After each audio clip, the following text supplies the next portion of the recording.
시청자 여러분, 지난 주말과 주일 주 안에서 평안하셨습니까? 시작된 한 주간도 성삼위일체 하나님께서 여러분과 늘 함께 하시기를 원합니다.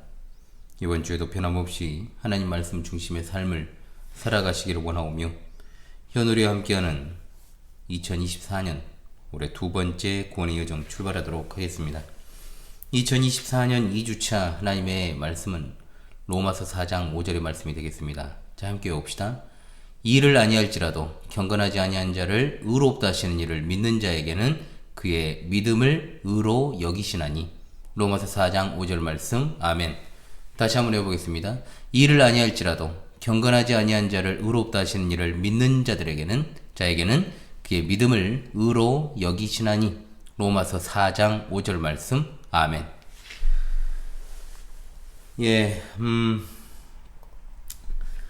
오늘 이제 로마서 4장을 들어가기에 앞서서 먼저 해당 본문을 읽고 시작하도록 하겠습니다. 로마서 4장 1절로 12절의 말씀입니다. 로마서 4장 1절로 12절의 말씀을 제가 낭독합니다. 그런즉 육신으로 우리 조상인 아브라함이 무엇을 얻었다 하리요? 만일 아브라함이 행위로서 의롭다 하심을 받았으면 자랑할 것이 있으려니와 하나님 앞에서는 없느니라. 성경이 무엇을 말하느냐? 아브라함이 하나님을 믿음에 그것이 그에게 의로 여겨진 바 되었느니라.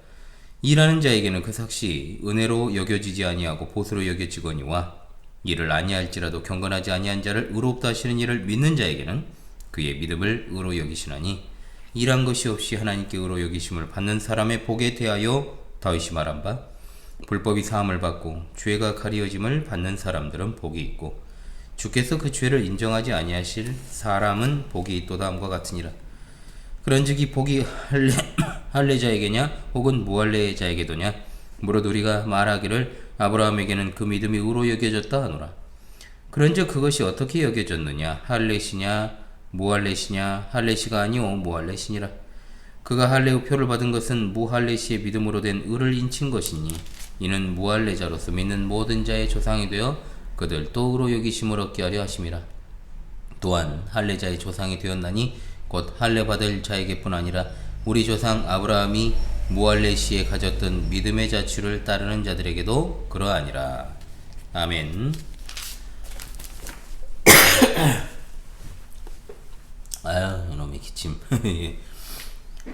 로마서 3장까지 내용은 1, 2장에서 인류의 참으로 두렵고 비참한 타락상에 관하여 진술을 하는 내용을 우리가 상고했습니다. 특히 1장 29절에서 31절에 그런 타락상의 모습을 매우 적나라하게 소개하고, 3장 10절로 18절에서는 그런 어떤 인류의 상태에 대한 선언을 하죠.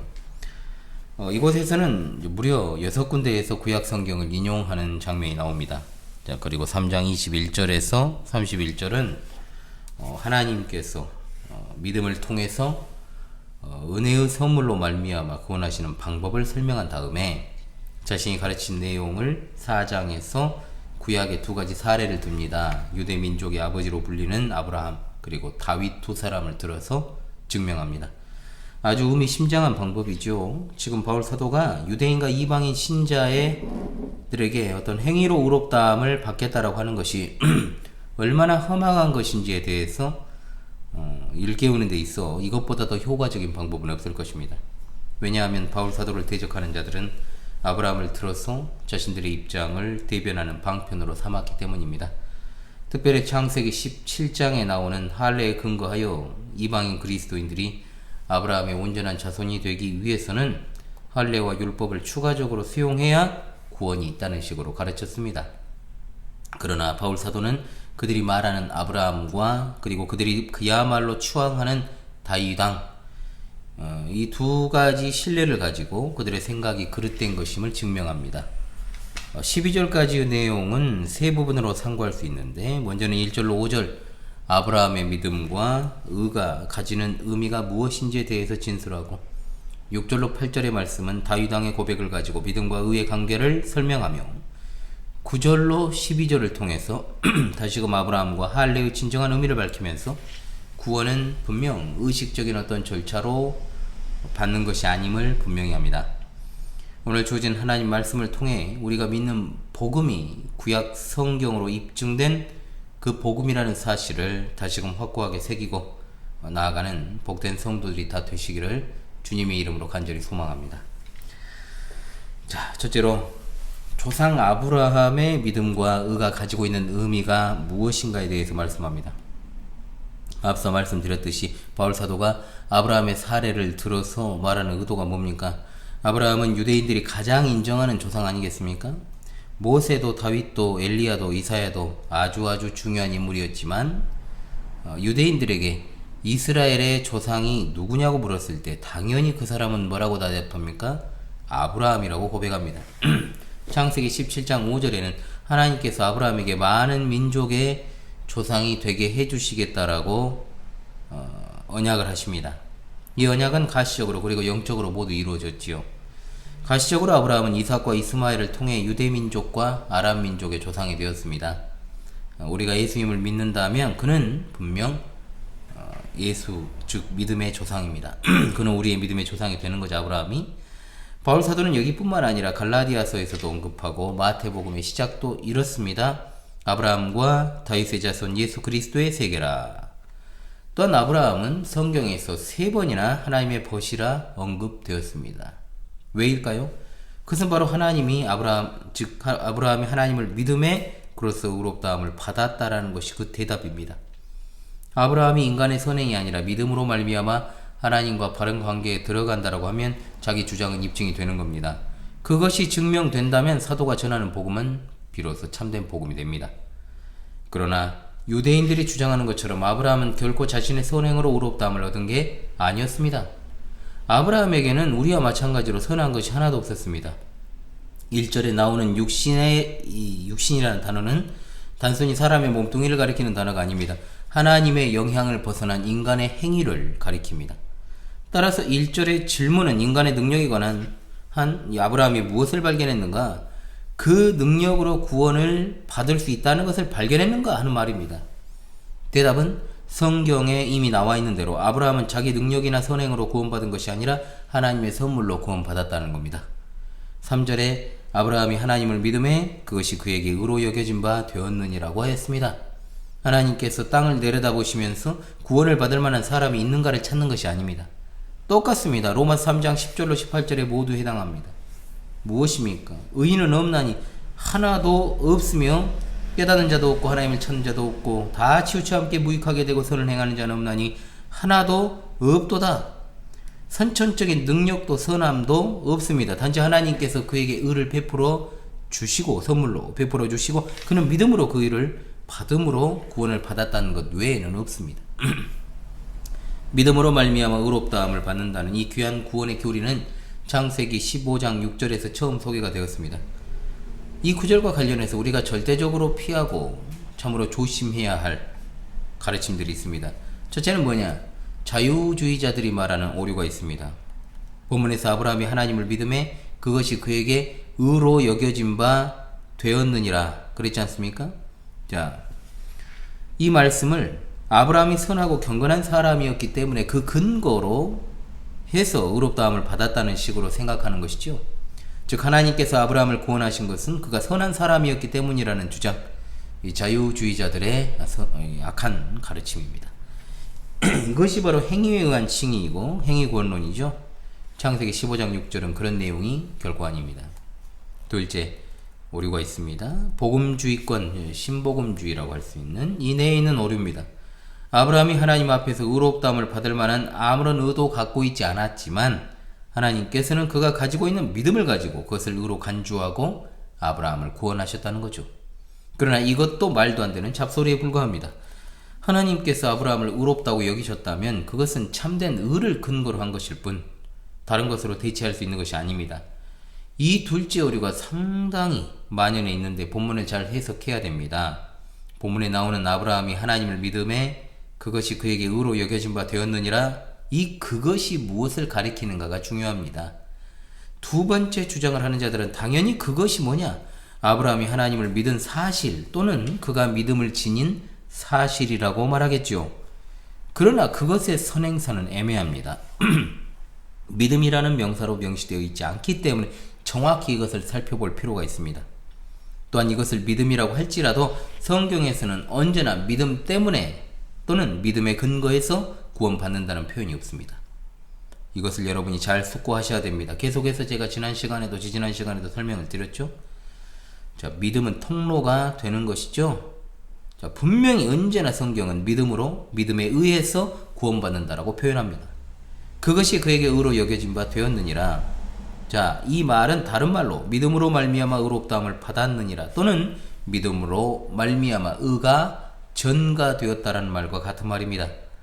믿음은 그리스도의 의가 우리에게 전가되는 통로이고 바로 이것이 우리가 의롭다함을 받는 것의 본질입니다. 여러분 잘 기억하십시다. 자, 그리스도의 의가 아브라함에게 전가되었다는 것은 마치 하나님께서 아브라함의 범죄들을 책에서 삭제해버리고 그것을 그냥 없던 일로 덮어버리는 게 아닙니다. 실제로 아브라함의 죄들의 목록을 지워버리셨는데 그것은 그 죄들을 예수 그리스도의 장부에 옮겨 적었기 때문입니다. 예수님은 그 죄들의 책임을 스스로 짊어지시고 그들을 위해 죽으심으로 그 대가를 지불하셨던 겁니다. 즉 아브라함의 죄는 예수 그리스도의 죄로 간주가 되었기 때문에 아브라함의 죄로 간주가 되지 않은 것입니다. 여러분 이해되십니까? 이것이 바로 죄의 전가라고 할 수 있죠. 이와 비슷한 것으로 하나님께서는 그리스도의 의를 아브라함의 의로 여기셨습니다. 이것이 바로 창세기 15장 6절의 내용입니다. 하나님께서는 그리스도의 의를 취하시고 그것을 아브라함의 장부에 써 넣으신 것이죠. 누구나 이 방법으로만 구원을 받았고 받습니다. 구약의 성도건 신약의 성도건, 물론 신약의 성도가 더 많이 이해할 수 있겠지요. 신약은 실체이신 그리스도를, 구약은 예표적으로 바라보기 때문입니다. 그러나 우리는 실체 되신 예수 그리스도를 통하여 그 의로 말미암아 구원을 받습니다. 사람이 구원을 받는 유일한 방법은 예수 그리스도의 의를 전가받는 것 외에 하나도 없습니다. 아멘. 신앙의 성숙은 하나님 앞에 자랑거리가 하나도 있을 수 없다는 깨달음의 의미를 포함하는 겁니다. 그런데 우리는 어떻습니까? 너무나도 누구를 쉽게 판단하고 정죄하죠. 그리고 그것보다 위에 있는 우리들의 모습을 보면서 상대적인 의를 통해서 만족감을 느끼고 자신의 존재감을 증명합니다. 그러나 하나님 앞에서 더 나은 사람은 하나도 없습니다. 물론 우리가 신앙생활 하다 보면, 오랫동안 하다 보면 정말 아닌 행동을 하는 사람들이 교회에 있습니다. 없지 않아요. 있어요. 정말로 소위 꼴도 보기 싫은 어떤 진짜로 이쪽 표현으로 소가지가 하나도 없는 그런 어떤 행동들을 보면서 우리가 진짜로 판단하고 정죄할 때가 있지요. 있습니다. 그러나 하나님 앞에서 우리는 그런 생각을 버려야 됩니다. 만약에 하나님께서 우리에게 아브라함보다 더 나은 행위를 요구하시고 그 행위가 있어야만 우리를 인정해 주시겠다고 한다면 인류 가운데 아브라함보다 더 경건한 사람이 몇 명이나 되겠습니까? 우리는 신앙이 성숙해질수록 더욱더 겸손해야 하고 더욱더 큰 사랑을 받았음을 깨닫고 그 사랑으로 다른 이들을 포용해야 되는 것이죠. 참아주는 게 아닙니다. 나는 하나님 앞에서 어떤가를 생각하면 답이 나옵니다. 우리는 그럴 자격을 갖춘 자들이 애초에 아닙니다. 아닙니다. 오로지 하나님께서 허락하신 은혜로 받게 된 선물로서의 믿음으로 말미암은 구원을 받았습니다. 사실은 그런 측면에서 계속해서 아브라함이 행위가 아니라 믿음과 값없는 은혜로 의롭다 하심을 받았으므로 자랑할 것이 없다라고 논증합니다. 자, 일하는 자와 일하지 아니하고 믿는 자를 비교하고 있죠. 어떤 사람이 일을 해주고 삭슬을 받는다면 이번 주 말씀이에요. 그것은 정당한 대가를 받는 것이지요. 자, 은혜가 아니라는 거예요. 그건 믿음이라고 하는 것은 자신을 의지하지 않고 자신이 하나님 앞에서 아무것도 내세울 것이 없다는 것을 인정하는 것입니다. 즉 5절에 나온 것처럼 하나님은 그런 자, 즉 경건하지 않은 자를 의롭다 하십니다. 누군가를 위해서 아무런 일도 해주지 않고도 그로부터 값없이 받는 것이 은혜라는 겁니다. 죄인을 의롭다 하시는 전적인 은혜, 하나님의 은혜 없이는 아무도 살 수 없습니다. 이처럼 하나님께서 아브라함을 의롭게 여기신 것도 그의 종교적인 행위나 선행 때문이 아니라 하나님께서 허락하신 은혜로 인해 소유한 그의 믿음으로 말미암은 것입니다. 아멘. 오늘날 우리에게도 동일하게 적용됩니다. 우리가 의로운 자로 인정받는 것은 우리 자신의 신앙적 결단이나 행위 때문이 아닙니다. 전적인 하나님의 은혜로 말미암아 예수 그리스도와 연합한 자가 되었기 때문입니다. 이것은 인간들의 종교적 신념이 아닙니다. 하나님으로부터 주어진 선물로 온 순전한 믿음에 근거합니다. 이에 반해서 타락한 인간은 본질상 참다운 은혜를 베풀 수 없는 그야말로 이기적인 존재라고 할 수 있죠. 겉으로는 다른 사람들에게 은혜를 베푸는 것처럼 그렇게 보이는 인간들의 행위는 다 조건에 바탕을 두고 있지 않습니까? 진짜 어떤 사람이 좋아 보여도 자기의 실속을 차리기 바쁜 것이 인간이라 이 말입니다. 인간관계에서 얼마나 이런 것들이 많이 발생합니까? 존재합니까? 인간들이 베푸는 은혜라고 하는 것은 언제나 조건에 변화가 생기면 다른 형태로 변질이 됩니다. 이를 통해서 우리가 깨달아야 될 것이 무엇이겠습니까? 오로지 하나님 한 분만 진정한 은혜를 베푸실 수 있는 분이라는 사실과 그 은혜를 받은 성도는 자기 이속과 실속을 챙기기보다 값없이 받은 은혜를 받은 자로 여유와 사랑으로 다른 이들을 대할 때 그것보다 더 큰 전도의 통로는 없다는 겁니다. 교회에 와서만 값없이 은혜를 받았으니 너희도 값없이 주어라 이렇게 말하면 나면하지 말고 예수 그리스도의 의를 전가받은 성도답게 그리스도인이면 그리스도인답게 예수님을 닮아가야지 똑같이 세상 원리로 살아가서는 안 된다는 말입니다. 세상과 똑같이 누군가가 미우면 비난하고 정죄하고 멀리하고 거리 두지 말고 성도면 성도답게 성령의 인도하심 따라서 마음 씀씀이를 주 안에서 합당하게 하라 이 말입니다. 적어도 내가 진정으로 값없이 은혜를 받았다면 여기 나오는 말씀처럼 내가 경건하지 아니함에도 불구하고 의롭다 하심을 통해 경건한 자로 만드셨다는 사실을 믿고 의지한다면 우리 마음이 불편할지라도 주님의 마음을 품으며 그 은혜를 베풀어라 이 말씀입니다. 두 번째, 이제 다윗의 고백에 관한 기록이 나오죠. 하나님의 은혜로 의롭다함을 받는다는 복음을 변호하기 위해서 먼저는 아브라함 그리고 다윗 왕의 증거를 덧붙입니다. 어디에서 온 것입니까? 시편 32편 1절로 2절의 말씀입니다. 여기서 다윗 성도는 하나님으로부터 의롭다 인정받는 것은 인간의 노력 때문이 아님을 명백하게 밝히고 있습니다. 즉 그것을 위해서 열심히 노력하거나 행한 일이 아무것도 없음에도 불구하고 의로운 자로 칭함을 받는 성도가 복된 자라는 사실을 밝히는 것입니다. 다윗 성도는 범죄에 지게 된 죄의 짐이 얼마나 끔찍하게 무거운 것인지를 알았습니다. 그는 다른 사람의 아내인 밧세바와 간음을 범한 뒤 그의 죄악을 가리기 위해서 뭘 했습니까? 밧세바의 남편이었던 우리아를 죽일 계획을 세웠습니다. 그리고 실제로 그 죄를 가렸습니다. 그러나 그 행위에 따른 죄책은 그대로 남아있습니다. 다윗 성도가 죄책에서 해방되어 자신이 복받은 사람이라고 정당하게 여기게 된 것은 오로지 자기 죄가 그리스도의 피로 가리우심을 받았다는 그 사실을 알게 된 다음이었습니다. 여기에는 다윗 성도가 고백했던 지극히 복된 생각 세 가지가 나오는데 인간의 진정한 복이 무엇인지를 보여주고 있습니다. 이 세상에서 남부럽지 않게 떵떵거리고 사는 것이 복된 것인가? 나아가서 종교적인 관점에서 많은 사람들로부터 인정받는 자가 복이 있는 사람일까요? 성경은 세상에서 인간들이 누리고 있는 것들을 가지고 복이라고 말하지 않습니다. 하나님을 모르는 사람들 가운데 세상의 기준으로 성공한 사람들이 아주 많이 있습니다. 그리고 온전한 신앙을 가진 것이 아님에도 많은 사람들로부터 종교적 안정과 인정 그리고 칭찬을 받은 자들이 아주 많이 있죠. 하지만 하나님은 그런 것들을 인정하시지 않습니다. 진정으로 복이 있는 자는 죄사함을 받고 죄가 가려짐을 받으며 그의 죄가 하나님께 대한 것으로 여겨지지 않는 사람이 진정으로 복이 있는 사람입니다. 더러운 죄로 말미암아 완전히 부패한 인간이 거룩한 하나님으로부터 의로운 자로 칭함을 받는 것보다 더 큰 복이 어디 있을 수 있겠습니까? 자, 이것은 거룩한 하나님과 온전한 교제를 회복하게 되었음을 의미합니다. 이 세상에서 권력을 누리는 자, 재물이 부유한 자, 신체적으로 건강한 자가 복이 있는 게 아닙니다. 권력이 없고 재물이 없고 신체적으로 연약하면 잠시 잠깐 살다가는 나그네 인생길에서 조금은 잠깐은 불편할 수 있지만 하나님으로부터 의로운 자로 칭함받지 못한 불택자들은 영원토록 불편하게 될 것입니다. 첫사람 아담이 타락한 이후에 태어난 모든 인간들은 본성적으로 하나님을 욕되게 한 죄인들입니다. 그들은 자신이 소유한 한 인간의 죄로 인해 하나님의 심판과 정죄를 피할 수 없습니다. 그러나 하나님의 자녀들은 예수 그리스도를 통해서 영원한 구원을 받게 됩니다. 그분의 십자가 사역이 택함받은 자녀들의 죄를 용서하고 가리게 되는 것이죠. 그에 관한 복음이 모든 성도들에게 믿음의 선물로 주어졌습니다. 그리하여 우리는 하나님께서 허락하신 믿음으로 말미암아 의롭다고 인정을 받게 되었습니다. 실로 죄에 대한 아무런 대가도 치르지 않은 채 하나님의 크신 은혜를 입은 것입니다. 세상 나라에 공짜는 없습니다. 하나님의 나라는 공짜로 믿음의 선물을 부여받은 자들이 살아가는 나라입니다.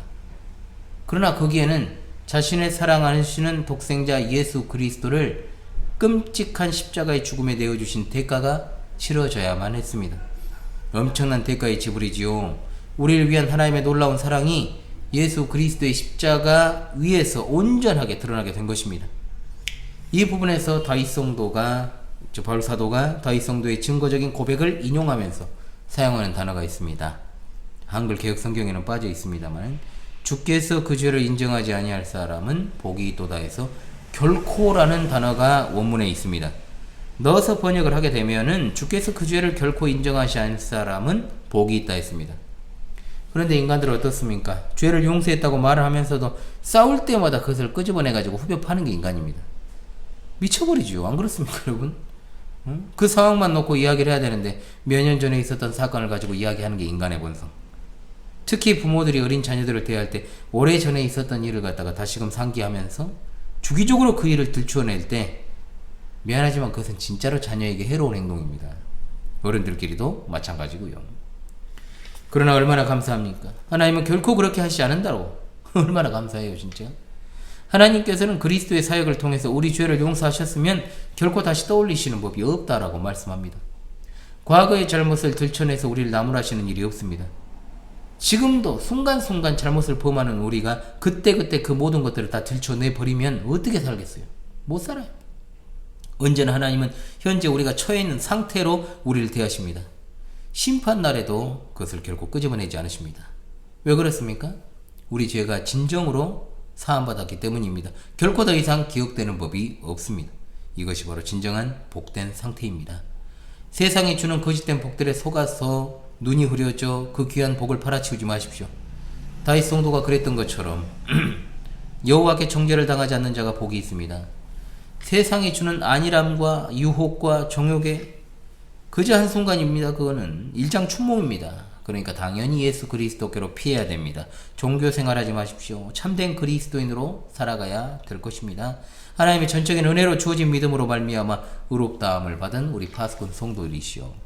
금그릇에 똥을 퍼담는 어리석음을 절대로 범하지 않으시기를 간절히 소망합니다. 아멘. 셋째로 9절로 12절의 이 단락은 구원은 외적인 표식에 의해서 얻어지는 것이 아님을 분명히 말씀하고 있습니다. 여기서 다시금 아브라함을 등장시키면서 할례에 대해서 말합니다. 왜 또 말합니까?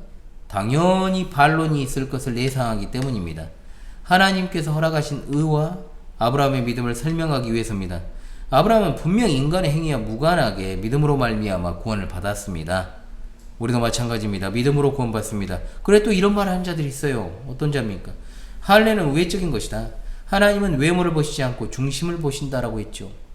그러나 결국 아브라함은 할례를 받았지 않습니까? 그렇지 않아요? 할례를 하나님이 아브라함에게 부과하신 것입니다.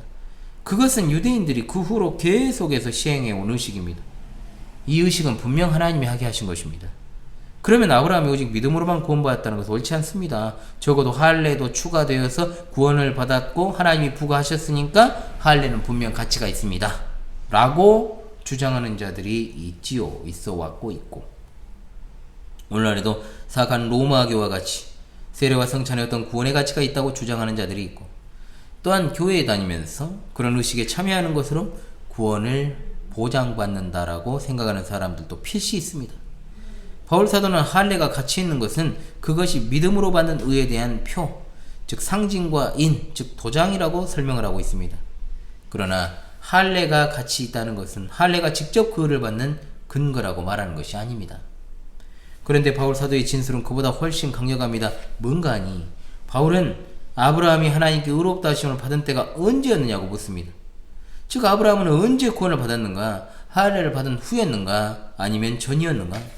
만약 할례를 받은 후라면 할례는 그가 의롭다 하심을 받는 과정에서 개입했다라고 생각할 수 있겠지만, 아브라함이 할례를 받기 전에 구원을 받았다면 구원에는 할례가 끼어들지 못하고 아브라함이든 누구든 의롭다 하심을 받는 근거가 할례는 될 수 없다라고 말씀합니다. 아브라함이 언제 구원받았습니까, 여러분?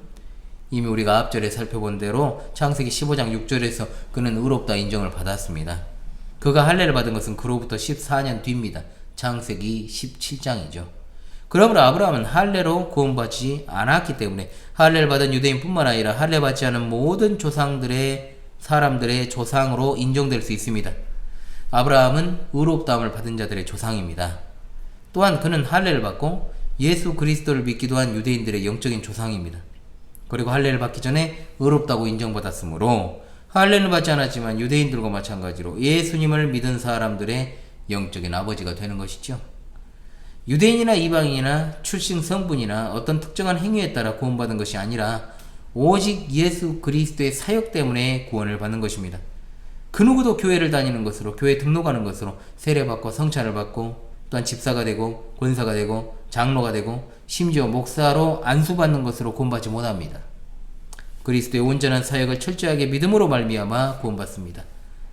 우리 파수꾼 여러분께서 그리스도에 의해 구원을 받았거나 아니면 구원받지 않았거나 둘 중에 하나인 겁니다. 분명하죠. 사람이 의롭다 하심을 받는 것은 행위가 아니라 믿음에 의해서입니다. 그러면 또 하나의 반론이 나오죠. 그래, 아브라함이 할례 받기 훨씬 전에 의롭다 하심을 받았다면 할례와 무관하게 구원받은 것을 인정한다. 그러면 할례 의식은 도대체 뭐 때문에 주신 것이냐? 아브라함이 할례로 구원받지 않았다면 할례를 주심으로 오히려 물을 좀 흐려버린 것 아니냐? 그 질문을 신약 시대에 와서 한다면 성례를 주신 목적이 뭐냐? 이게 되겠죠. 본문에는 아주 중요한 단어가 두 개 나옵니다. 바로 표와 인입니다. 표와 인. 아브라함은 할례의 표를 받았다라고 11절에 말하죠.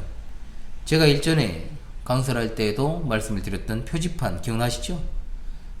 서울이 여기서 이제 한 350km 정도이기 때문에 제가 서울을 예로 든다면 서울로 350km라는 고속도로 표지판은 서울을 가리키는 것은 명백하지만 표지판 자체가 서울은 아닙니다. 그러나 여러분, 그 표지판이 가치가 없습니까? 아닙니다. 이 골목 따라 50m 들어가면 예를 들어 가지고 광주 신실한교회가 있습니다 라는 이정표가 있습니다. 이것은 분명히 서울을 가리키는 이정표와 같지만 더 많은 의미가 있지요. 교회가 있지 않습니까? 교회가 광주 신실한교회가 역사적 정통 기독교회를 추구하고 계승하고 가르치며 종사하는 목사가 있고 성도들이 있는 그런 교회가 50m 전방에 있다는 말입니다. 물론 그런 이정표는 우린 두지는 않지만, 구약의 할례는 하나님께서 그리스도의 사역을 근거로 아브라함과 맺으신 언약을 가리키고, 성찬은 시각을 과거로 돌려서 그리스도의 죽으심을 가리키는 겁니다. 그것은 우리가 그리스도께 속해 있다는 사실을 알려줍니다. 특히 세례가 그렇죠. 성도의 삶 가운데 그리스도께 구원을 받은 사실을 세례받았던 것을 기억을 하고 성도들과 더불어서 새로운 입교인의 이 세례를 바라볼 때 우리 믿음을 재확인하는 수단이 될 수 있는 것이죠. 인이란 뭡니까? 그리스도의 의라는 도장입니다. 무할례실에 믿음으로 된 의를 인친 것이라고 했습니다. 하나님께서 아브라함에게 그 의를 전가해 주시고 그리고 난 후 이미 발생한 일을 확증하시기 위해서 할례라는 도장을 찍으신 것입니다. 마찬가지로 세례는 무엇입니까? 세례받은 사람이 예수 그리스도의 제자로 그분과 연합되었다라는 것을 확증하는 도장입니다. 성찬식의 빵과 포도주는 그것들을 받은 사람이 그분과 연합되었음을 가시적으로 알리는 도장입니다. 영적으로 보이지 않는 일들에 대한 시청각 교육, 제가 좋아하는 표현이에요. 시청각 교육으로서 표지판과 도장 아주 중요하죠. 그러나 그것이 구원을 갖다 주는 것은 아닙니다. 그러므로 아브라함은 육체의 할례의 흔적을 가진 이스라엘 백성들의 조상일 뿐만 아니라 할례를 받지 않은 모든 믿는 이방인들의 영적인 조상이 되는 겁니다. 신약시대의 교회에 속한 성도들은 할례가 아니라 세례를 통해서 하나님의 언약을 확인하며 기억하게 되는 것이죠.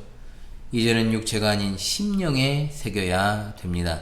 즉 예수 그리스도와 성령께서 강림하신 후에 교회에 속한 모든 성도들은 육체가 아닌 마음판에 하나님의 언약을 새겨야 하는 겁니다. 주 예수 그리스도를 구주로 믿는 우리 사랑하는 파수꾼 성도들이시오. 그리고 아직은 긴가민가 하시는 분이 이 말씀을 듣고 계십니까? 구주 예수 그리스도를 믿으면 이 위대한 성도들의 무리로 이루어진 영적인 족보를 얻게 될 것입니다. 자, 여러분 이 사실을 확신하시고요. 이번 주 하나님의 말씀을 다시금 외우면서 마무리하겠습니다. 이번 주도 하나님 말씀 중심의 삶을 여러분 살아가시기를 간절히 소망합니다. 이를 아니할지라도 경건하지 아니한 자를 의롭다 하시는 이를 믿는 자에게는 그의 믿음을 의로 여기시나니. 로마서 4장 5절 말씀. 할렐루야. 아멘.